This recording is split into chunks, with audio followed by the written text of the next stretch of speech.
Success. Attainment of wealth, fame, a favorable or desired outcome of something attempted. A prosperous or advantageous issue. To be successful is to be able to obtain what one desires. To get what one desires. To be able to get what we want, first we have to know what we want. Now, we're a nation obsessed with the pursuit of success. It's built into the very fiber of our competitive democracy. Now, there's a wealth of written material available about success. Books, dissertations, manuscripts, magazines. Now, many of these are excellent and informative. We've tried in this videotape to compile the essential issues regarding success in the corporate and business world. Our investigation is broken into the following chapters. Each chapter in this tape is identified with a graphic illustrating its title. It might be a good idea to note the tape counter numbers of each chapter the first time you view the tape. Since all VCR counters read slightly differently, you'll have your own custom index to the information included in the cassette.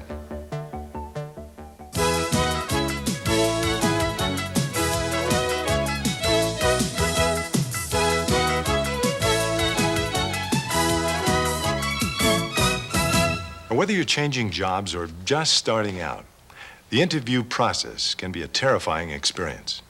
You're being judged on your education, your experience, and your presentation. There are three major components of any job interview.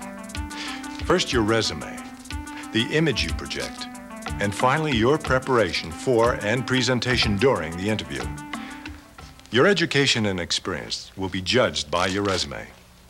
Now, the resume is what gets you the interview in the first place.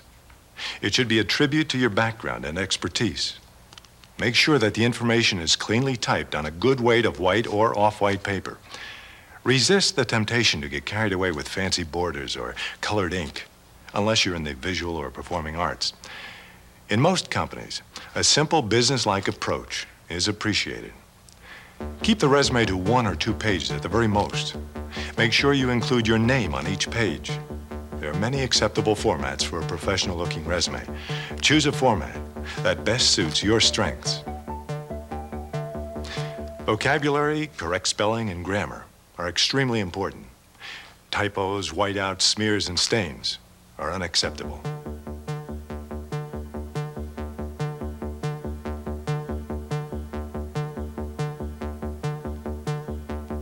Make sure that this information is current and specify day or evening for phone calls.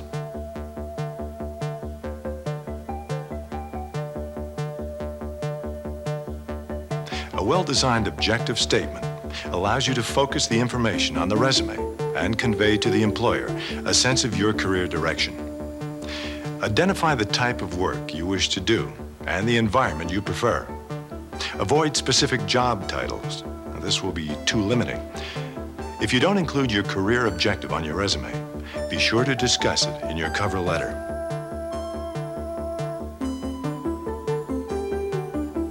In reverse chronological order, list all degrees and universities, dates attended or dates graduated, and major fields of study. Include GPA if high, and any honors received. In this section, you discuss full and part-time work, experience, volunteer work, research projects, and internships. Highlight skills and accomplishments. Your experience may be presented either in chronological order or by function. The chronological approach organizes your experience by date, beginning with the most recent and working back to the earliest that seems appropriate to your career goals. The functional approach gives you the opportunity to display your experience in titles or functions, highlighting that which is relevant and omitting that which is not. This format is advisable to more experienced applicants who want to stress their experience rather than chronological dates.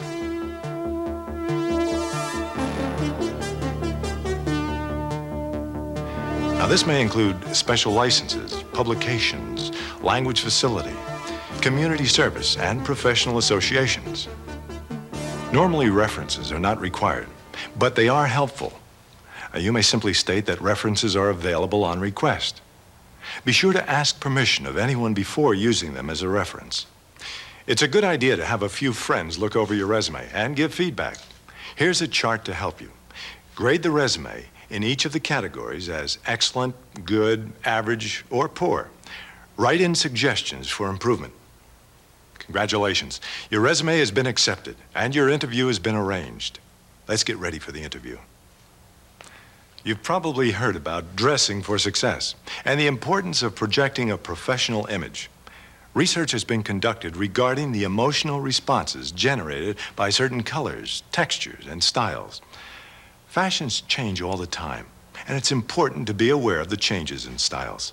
However, in the corporate world, there are some very definite guidelines.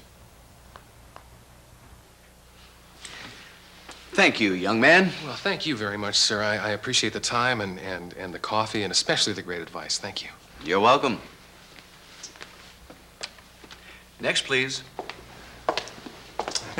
What advice? Well, he told me never to wear a sweater or sneakers or corduroy to an interview like this because he says it makes you look like you just got out of school. Kind of unprofessional, you know? He said that? Yeah, he did.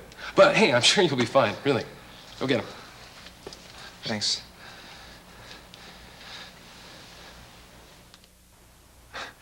The office is no place for tennis shoes, bow ties, casual sweaters, white socks, or corduroy. Polyester is never appropriate. Stick to natural fabrics and smooth textures. If you're not dressed appropriately, you'll never have a chance to prove your abilities. The right image will validate the education and experience reflected in your resume. Here are some tips on what is appropriate to wear in a business environment.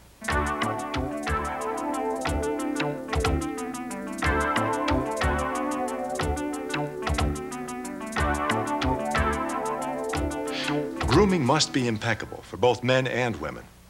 Pay special attention to your nails and hair. Clean pressed clothes, well-maintained shoes, clean hair, healthy skin, and shining teeth are expected. There's no excuse for poor grooming. It's not acceptable in any profession.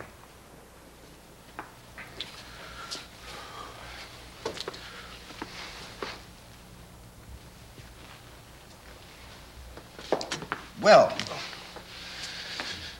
sit down, young man. Are you all right? Yes, sir. I'm just a little nervous. I see. Are you aware of the position we're offering? Yes, sir. It's sort of something with computers. Sort of. We distribute computer software worldwide. Do you know anything at all about this industry? Not really.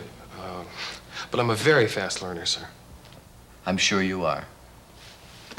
Next applicant. The interview is the most important step in the process of getting the job. To have a successful interview, you must do some important preparation. First of all, research the company you're hoping to join.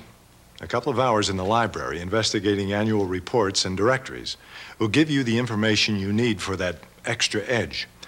Don't bother memorizing a lot of facts. Just familiarize yourself with sales, profits, and perhaps future plans contained in the corporate profiles.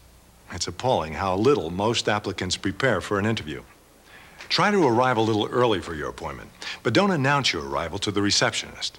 Now, this will give you time to get your bearings and perhaps have a snack or a cup of coffee before the interview. The more at ease you feel in these new surroundings, the calmer you'll be for the interview. Walk into the reception room area exactly on time. Not too early, not too late. Announce yourself with calm confidence. Walk in to greet the interviewer with a handshake and a smile. Once the interview is started, find a way to genuinely enjoy the company of the interviewer. Respond to all questions as though they were asked by a good friend. Exude energy, dependability, confidence, and enthusiasm in a natural and believable manner. If you've done your homework, have arrived early to center yourself, and can conduct yourself in a pleasant, friendly way, you have every chance of getting hired for the job.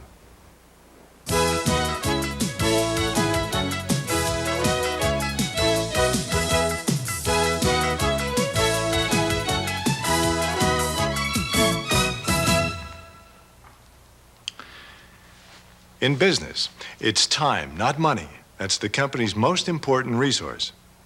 Where does the time go? How many times have you asked yourself that question? It seems like there isn't enough time in the day or month or year to get everything accomplished that's expected of us. And yet some people are able to finish their work on time, even ahead of time, and still have enough spare time for their family and friends. How do they do it?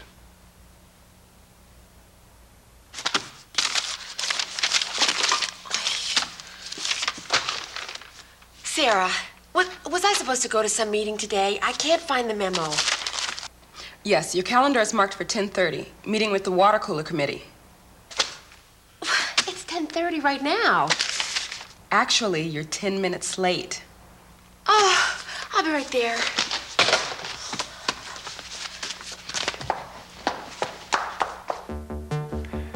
Make a list of all the ways you waste time during a typical working day. Your list might look something like this.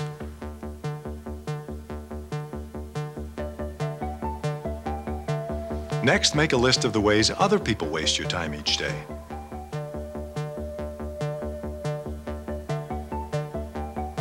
Now ask yourself honestly, how many of these problems can you do something about? If your answer is all of them, you're correct. Let's find out how. Without interrupting your daily routine, set up a chart divided into 15-minute intervals. Keep track of how your time is spent. Do this for 1 week. At the end of the week, you'll have enough information to see just where your time is being spent.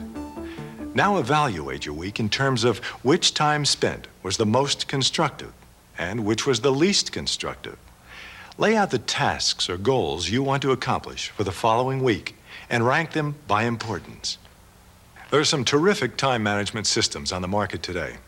Now, these tools are designed to organize your long-term and short-term goals.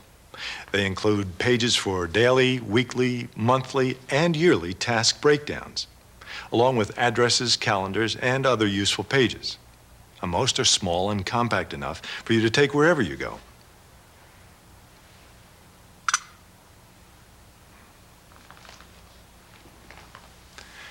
Develop the ability to weigh the importance of various tasks required of you. If you can prioritize your duties and delegate the lesser ones to your office staff, you'll become much more efficient in the tasks you've chosen. Sit down with your support staff and define the types of memos and meetings that are essential and those that are not. If your presence at a meeting is not mandatory, then don't attend. Many business executives believe that the harder one works, the more one gets. Now, this is an outdated concept. We now know that it's how you work that really counts. Not working effectively is wasting time, no matter how many hours you spend.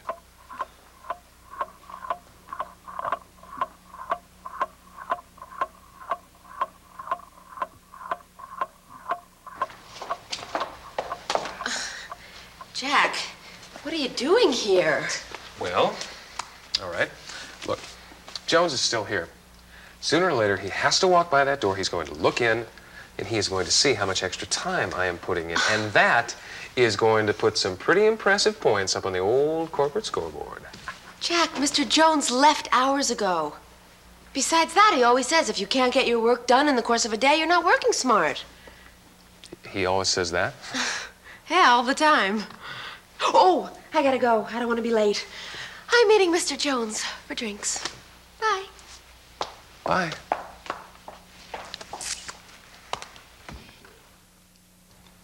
The way your office is set up can have a tremendous impact on how you use your time. Material you need should be readily available, not across the room or down the hall. All equipment and supplies that you need should be readily on hand, including Xerox copiers.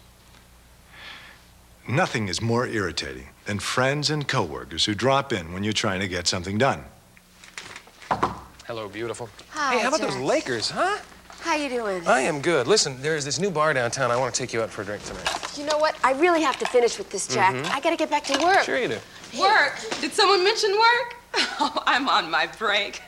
Sarah, you're just knocking me out here. Look at this outfit. This is gorgeous. Turn around. I'm serious. Turn around. I want to see the back. Have you ever seen anything like this Oh, before? Jack, stop it. Joanne, make him quit. Yeah. Well, listen, do you want to go out for a drink tonight? You and me? Dancing a little, huh? Maybe. Yeah. Oh, my break's over. Later, gorgeous. So, what about those Lakers, huh? Give me strength. There are several ways to deal with friends who drop in. A strategically placed office staff member or panel to block easy access to your desk. And a simple sentence delivered immediately after the unwanted guest enters. Something like, "I'll talk with you later, Jack. I'm very busy."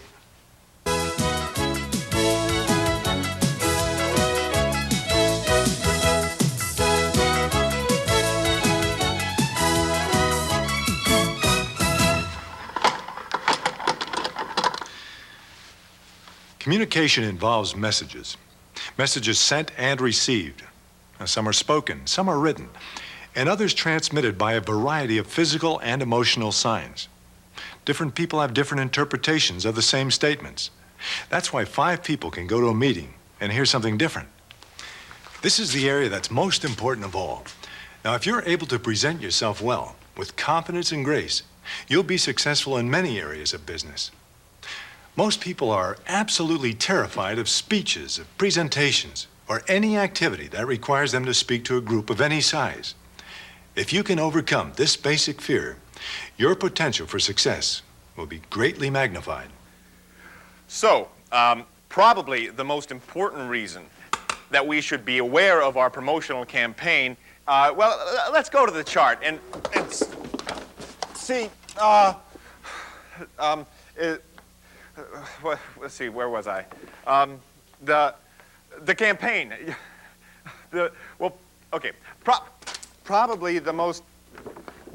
The reason that. Tom lacks self-confidence, and he has no presentation skills. Well, where do you get self-confidence? How can you acquire the skills you need? Once again, there's a wealth of information available on this subject. There are many tools and techniques for developing self-presentation skills. Most large cities have a local chapter of Toastmasters or National Speakers Association. Find whichever techniques work for you and then practice. Now, no one expects you to be perfect the first time out. Practice and rehearse over and over again. The best way to build self-confidence is to just keep doing it until the fear gives way to excitement. Fear is really just a form of energy, like an adrenaline rush. Even the most famous actors experience stage fright. They've learned to turn that fear into excitement, to fuel their performance. Now, you can do the same thing. The most common fear that most people share is the fear of public speaking. Good communication skills and the ability to present to groups of all sizes is a key to success in business and in life. Presenting is a learned skill. It's not genetic, nor does it come naturally. It's a skill that can be taught and learned by anyone, including yourself. Believe in yourself and your ability to do a good job. Write your script carefully. Keep it full of interesting topical material that truly relates to the subject. Don't ad-lib or add extra filler to take up time. Keep your statement short and powerful. Are you speaking to a group of junior managers or people who know a lot more about the subject than you do? What does your audience need to know? What are their interests? The more you know about your audience, the more comfortable you'll feel in their presence. You want to inform them, persuade them, motivate them to act. Know what you want as your end result. All actors rehearse, usually for weeks before a performance. Practice in front of the mirror, in front of your friends, and in the room where the presentation will take place. If you have a home video camera, practice in front of it and play it back to watch yourself. Video is a wonderful tool for preparing presentations. You have instant feedback, and the camera doesn't lie. The average person absorbs only about 30% of what he or she hears, and a week later has retained only 10%. Imagine the advantage you'd have if you could hear and retain more than that. Here are some tips on developing active listening skills.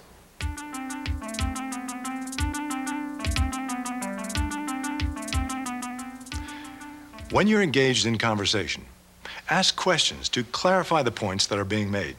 Now make sure you're accurately hearing what the other person is saying. Very few people really listen to each other. We're usually so busy planning what our next response or anecdote will be that we don't even hear what's being said. All right. Well, we agree on the matter of this brochure, but I have some concern about the type of content and presentation. This brochure should be in plain English, frankly. It's a little bit too technological, a little bit too complicated for the type of Another consumer that we're brochure. after. So that's For what the instance, boss and I wants, quote, is it? one in This which isn't creative my department. Why do I always and get project stuck with the management frills, the takes extras? No I don't offense, want Joanne, any but what part does of that it. mean? This brochure should be in plain English. Okay. This is Or where I'll bring software. up the story about the brochure I worked on last year. Something people can Or understand. maybe we should talk about the color consumer scheme. Is not a computer What hacker. did he say? They're not people who are always inside their computers. They're people who use them as tools to make their lives easier. And that's what This we're is the about. to second make time their in 2 life weeks that Tom easier. has led the meetings. And let's make this brochure. Is he getting easier closer to for that them promotion than I am? understand. A better way to Mr. do Jones this would be, promised I was up for for it. instance, to say, this I think I'll ask computer Tom out for a drink tomorrow and and find the out what's up. software Is the handshake. And we put I these two wonder where together I should take for the you. in-laws for dinner. Now, They probably want me to that spend a lot of should be time and accompanied, money and trying to of impress them. course, Well, that's by it. I've had it with photographs, these extended arrows, visits. many things I'm going make to take it them out for a easier pizza. the advertisers Maybe they'll get the hint this understand, time and go just home. like we use arrows in our software, as we use pictures in our software. Be an active listener. Stay open to new ideas, new possibilities. Beware of making assumptions about any topic. Listen to what's really being communicated and stay flexible. Are you sure that you're communicating what you intend to? Sending skills are as important as listening skills. Whether you're presenting an idea to one person or a group, or just exchanging ideas and information casually, be sure to keep your message simple and clear. Be explicit and energize your delivery. Use examples and good vocabulary. If your listener looks blank, stop and ask for a response. Then clarify your points and go on. Human beings pick up messages and signals from each other in many ways. We're visually oriented and make many decisions about each other based on visual input. It's possible to say one thing and have it received as something quite different because of body language. So, what did you think of the meeting? I thought it was fine. It was very informative. You sure it didn't bother you or anything? No, why should it bother me? Well, I don't know. You just seem kind of I'm upset. fine. You're imagining things. I'm fine. Okay. I'm No fine. problem. Yeah, it's a good meeting. There are many books on body language and body signals. Research suggests that the way you stand, sit, walk, gesture, and hold your head conveys many messages you ought to be aware of. Well, why don't you pull the Dalton file and we'll find out. Eyes especially can convey emphasis, humor, and warmth. And just as easily, boredom, disinterest, and avoidance. Many of the communications we receive are written, often with copies going to many people in the company. Messages and memos are important for conveying information. It may seem that you're swamped in paper, but with an efficient filing system and prioritizing, you don't have to be buried under this paper. Jack, here are your responses to last week's memos. Just leave them on the desk, sir.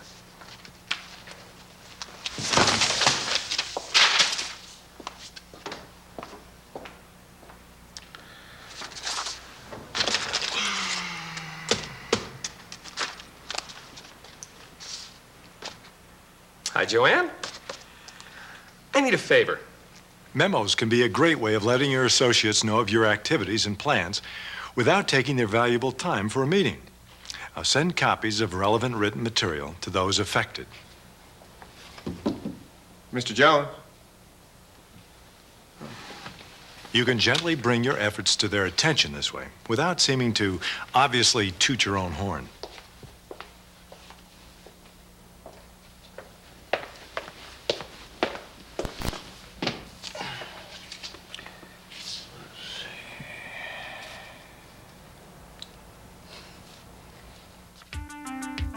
Here's a good format to keep in mind when formulating written correspondence. Memos and messages should be simple and to the point. They should also be clear and easy to read. Type all memos and messages if possible. You just might save a lot of headaches. Yeah. Oh, Mr. Jones. Joanne, did I get a call from Biggs Inc.? Yeah, didn't you get the message? What message? There was nothing on my desk, nothing in the mailbox. Did you take the message? No, my secretary did. Oh, yeah, I remember now. I asked for a copy because it was something about goldfish, wasn't it? What goldfish? I didn't say anything about goldfish. Oh, yeah, I have the memo right here. Could you grab that, please? Sure. That's gold leaf. I ordered 1,000 pounds of gold leaf, not goldfish. I signed for gold leaf. No, see, it says goldfish right over here and right up... Gold leaf. Oh, I'm sorry. Oh, There's a truck outside with an awful lot of these. I told him it must be some mistake. Some people hate meetings because it takes them away from work. Other people love meetings for the exact same reason. Now, meetings are a necessity of corporate life. Here are some tips on conducting effective meetings. Beyond 7, you'll tend to lose control and the meeting will wander. Let people know the purpose of the meeting, how long you expect it to last, and whether or not any decisions are required. Start and end on time. Now, this will earn respect from your colleagues and ensure enthusiastic participation the next time around.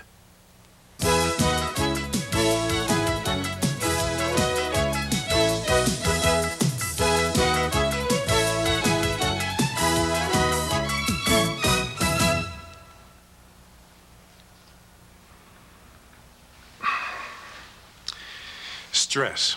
Now, that's a word we hear a lot these days. Career stress in particular has been linked to poor productivity, loss of energy, and ill health. Stress is a danger to all of us. Alarming statistics show not only a rise in the level of psychological tension and anxiety, but also a dramatic increase in the incidence of such stress-related diseases as hypertension and coronary disease. Stress can also be a positive factor by redirecting energy toward successfully reaching goals. Let's take a look at some of the corporate situations that cause stress. Every new job brings with it pressure to perform. There's a natural desire to live up to the expectations of our superiors and get along well with our peers. Mr. Scrimmer wants you to check in with me. Fine, no problem. Okay. Since 6.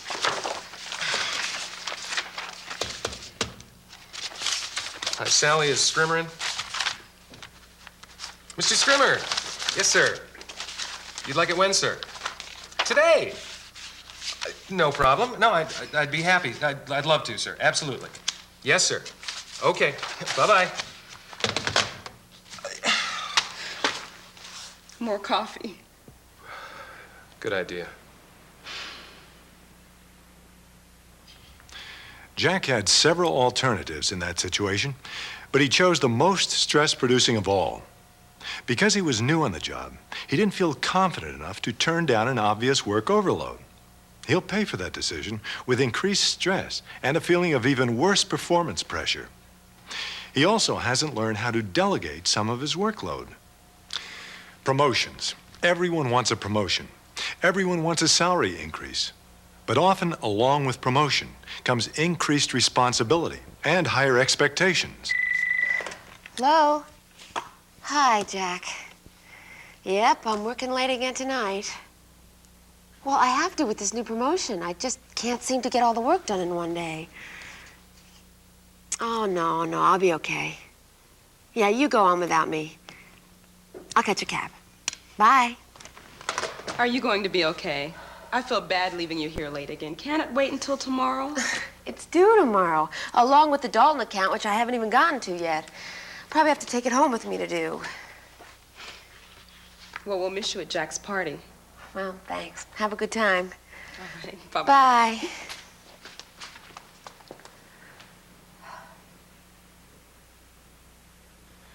Many young managers experience performance anxiety on the job. It comes from wanting to do a good job, to be perfect. Now, that drive toward perfection can be a good thing, fueling our desire for excellence and mastery of our work.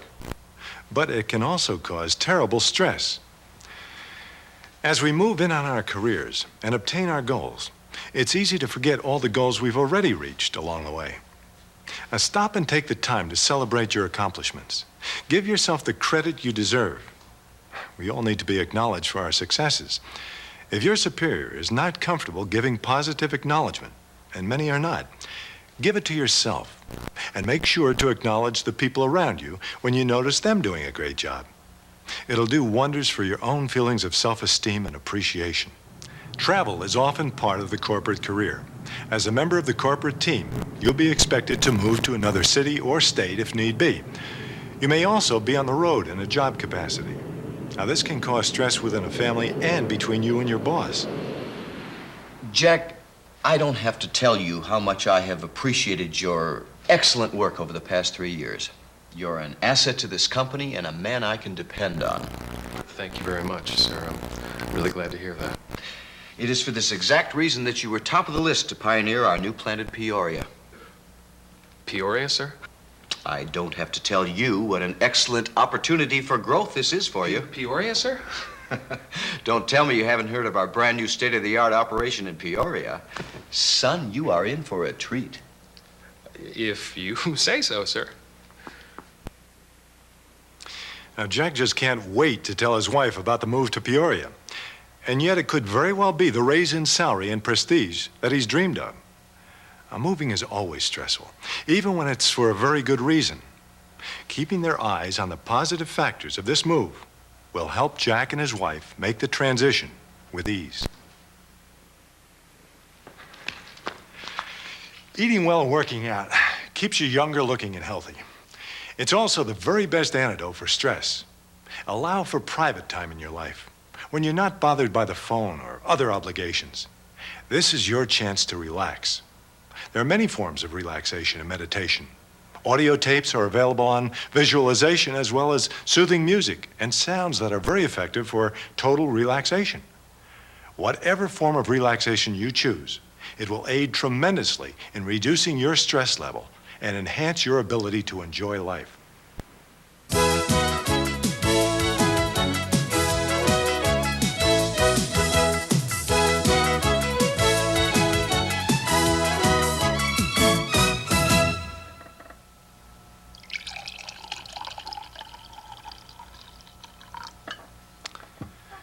Social etiquette differs from business etiquette. In business, we can't always choose who to be polite to or who to invite to our home for dinner. Business etiquette is designed to ease relations between people who work together and who share a common goal of production and profit. American business is traditionally conservative, with little tolerance for social rebellion. Manners, habits of speech, grammar, grooming, and behavior are as important as your next performance review. There are several important relationships in the business setting. Each requires a different standard of behavior. Now, the most important relationship you have at work is with your supervisor. Always allow superiors to be more informal than you are. Be loyal. Don't talk about your boss behind his or her back. Secretaries are professional resources, hired to serve the company and not your personal needs. Always introduce your secretary to guests and clients. Never criticize any support personnel in front of others. Polite, friendly interaction is very important for your division to run smoothly, and secretaries are invaluable to your efforts. Co-workers are the people you see every day. You share the same interests and understandings, and have to tolerate the same obstacles and frustrations. You are members of the same team. Now, sound etiquette requires that you're friendly with co-workers, but you don't have to be intimate. Avoid becoming too personally involved with the problems and concerns of others. Never forget that these are also your competitors for the top positions. If you invite someone for a business lunch, you should be prepared to discuss business and to pick up the check. The one who invites always picks up the check, unless your guest absolutely insists. Call the restaurant to make a reservation, then call back to check on the reservation and request a good table. Arrive a few minutes early. Never let your guests wait in the bar for you. If you're not intending to drink at lunch, Mention that to your guests before the orders are taken. Don't put them in a position of wishing they hadn't ordered a drink. Pay the bill with a credit card rather than cash if possible.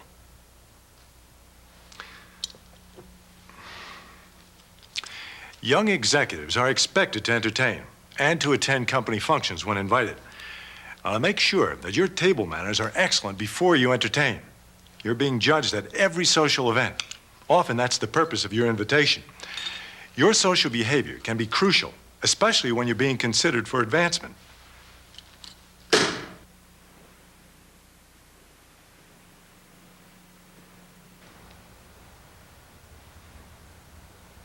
The best kept secret of all in the corporate world is this. If your spouse is deemed unacceptable by the company executives, your success could be limited. Now, no one will admit this, but it is a fact. Most corporations embrace a feeling of family between executives. To be fully accepted, you must be fully accepted by the family. For unmarried executives, romance in the office is to be avoided at all costs. If you must involve yourself with a coworker, keep it discreet and off the premises. These affairs can erupt in scandal, ruining reputations in their wake. If you know about an office affair, keep it to yourself. No one likes a gossip. Keep this rule in mind. You do not go to office parties only to have fun.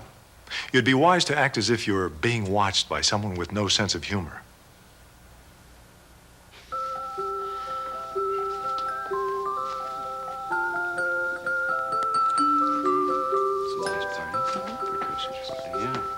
So, Sarah, do you have any plans for the holidays? Oh, yes, sir. We're going to visit my in-laws in Seattle.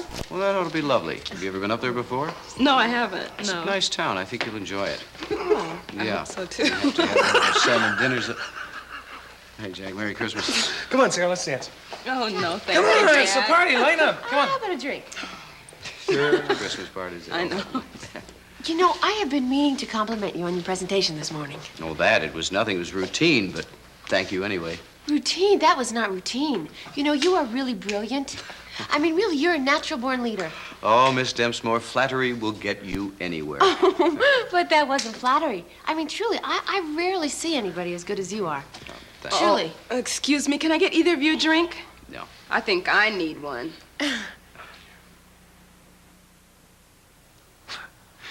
Many young executives who act sensibly all year round blow it at the Christmas party. Now, this is the one time that the corporate executives get a good look at you, and it's the quickest way to end your career.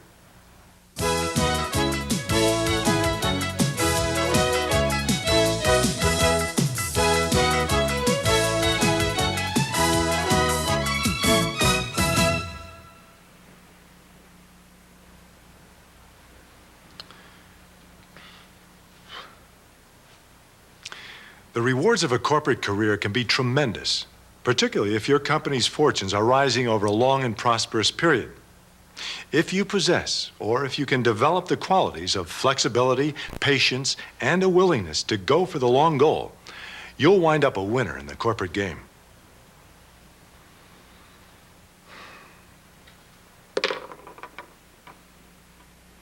The transition from school to the workplace can be a traumatic one unless you understand what's expected of you.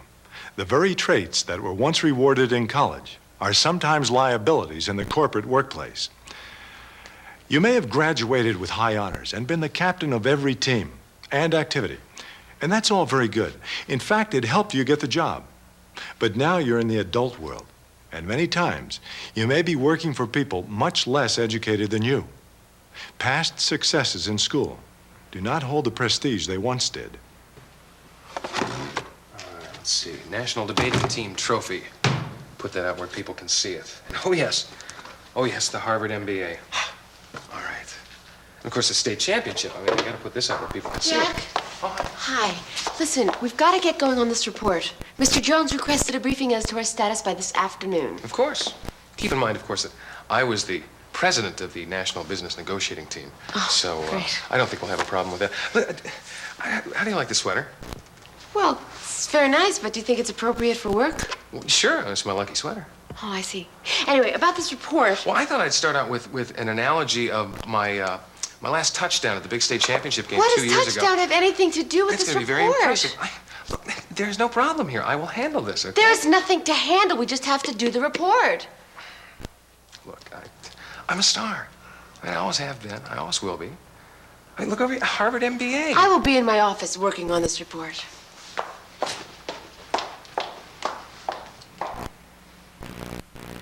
The MBA may help you get the job. It will not help you keep it.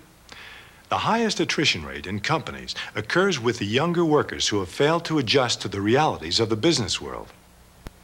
In business, cooperation is the key to company growth. Team players are favored over stars. Everyone on the team is visible and accountable. The ability to merge your efforts with those of your firm is imperative. Right, Bob. Yeah. Oh, no problem. I said by Wednesday, and I meant it, sure. Yeah. Okay. Oh, yes, around 3 o'clock. Very good, and I will talk to you first thing next week. And give my love to Betty. Okay, bye-bye. You wanted to see me, sir. Yes, yes. I wanted to get your feedback on this Western report. Think you can handle it? Sure, no problem. Good. I gave it to Tom, but he hasn't gotten to it yet, and I needed it last week. You know, for a guy with a lot of drive and ambition, he doesn't seem to get much accomplished, does he? You know, he's got a great personality, but he doesn't seem to finish anything.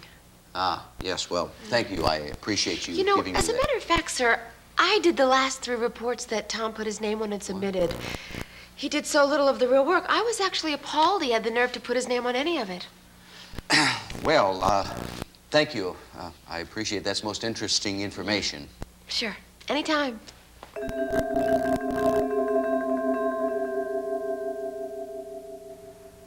Team players don't badmouth or gossip about coworkers. It's unsporting and unattractive. If you have a complaint, make it through the proper channels. Believe in the quality of your own work rather than worrying about the quality of work others are submitting. Profits go to the stockholders, not the employees. Now, this may seem obvious, but many trainees tend to confuse their company's fortunes with their own and get angry when paychecks fail to reflect the reported profit.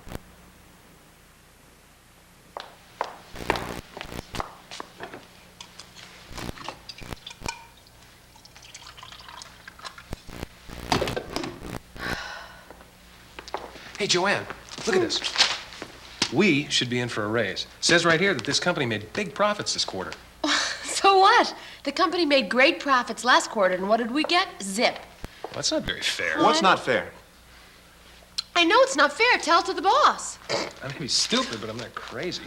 What's not fair? I'm telling you, it happened to us last year. What? It's gonna happen to us again.